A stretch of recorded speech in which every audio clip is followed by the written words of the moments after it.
नाज़रीन, अवामी न्यूज़ में खबरन जो सिलसिलो जारी है। इन वक्त तव्हांखे कपरो खां ख़बर ॾींदा हलूं त कपरो वसीन चीफ जस्टिस सुप्रीम कोर्ट पारां ईज़ी लोड ते ॾिनल स्टे ख़त्म करण खां पोइ फ़ोन कम्पनियुनि पारां लोड ते टैक्स वठण वारे फ़ैसिले खे रद्द करे छॾियो आहे। सर बिल्कुलु साईं, बिल्कुलु ज़ुल्म आहे। जेके ग़रीब माण्हू जेके बि ॿ टे रुपया जेके कमाइनि था कनि था, उहे पंहिंजी जेके महिनत मज़ूरी करी वरी शाम जो वरी लोड लॻाई करे पंहिंजे माइटनि में ॻाल्हाइनि था, लेकिन एतिरो टैक्स वधाए छॾियो आहे।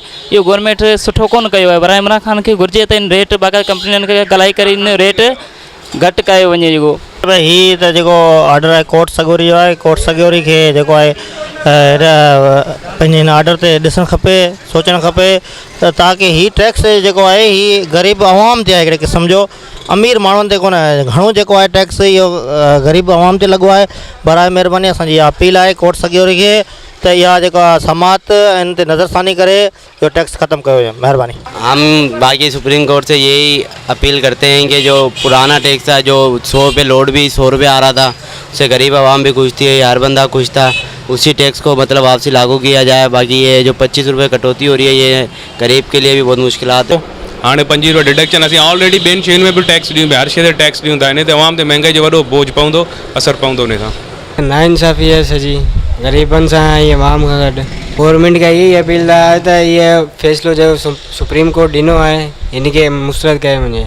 इन हवाले सां असां त इन जी फ़ैसिले जे ख़िलाफ़ु आहियूं, पर ज़ाहिर आहे सभिनी आवाम जो इहो रद्दमल हूंदो त इहा ग़लति शइ आहे, न थियणु खपे। बाक़ी थोरी केरु चाहींदो त इहा शइ बहितरु आहे। सभिनी लाइ इहा परेशानी इहा सबबु बणिजी वई आहे। यार अपील इहा आहे त तव्हां उहो पुराणो जेको इन जो हुकुम आहे 100 ते 100 रुपया उहे बहाल हुजनि त बहितरु आहे। आवाम खे तमामु घणी परेशानी आहे। जेको लोड में जो माना कटौती थिए पई, अॻु में कोन माण्हू ख़ुशी सां कराए वेंदी, हाणे पैकेज बि महांगा करे लोड में कटौती करे ॾिया। त हुकूमत सां माना इहो मुतालबो कयूं था त वापसि लोड जी क़ीमत जेको पुराणी उहा साॻी कई वञे।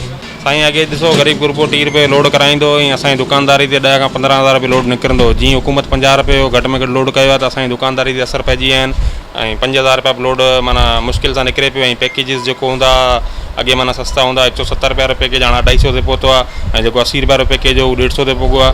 असीं हुकूमत खे अपील था करूं, गरीब जेको आहिनि इहो मोबाइल हलाइनि था, इन ते माना टैक्स ते जेको अॻु में पुलिस वारी गवर्नमेंट हुई उन्हनि में टैक्स वधाइण जी कई, सेनेट जो चेयरमैन हो, उन ख़ुशूसन इन रिथ जी माना इनकारी कई त इहो हुकूमत जो फ़ैसिलो कोन आहे, कंपनियुनि फ़ैसिलो कयो ऐं सुप्रीम कोर्ट में इन ते स्टे ऑर्डर थियो।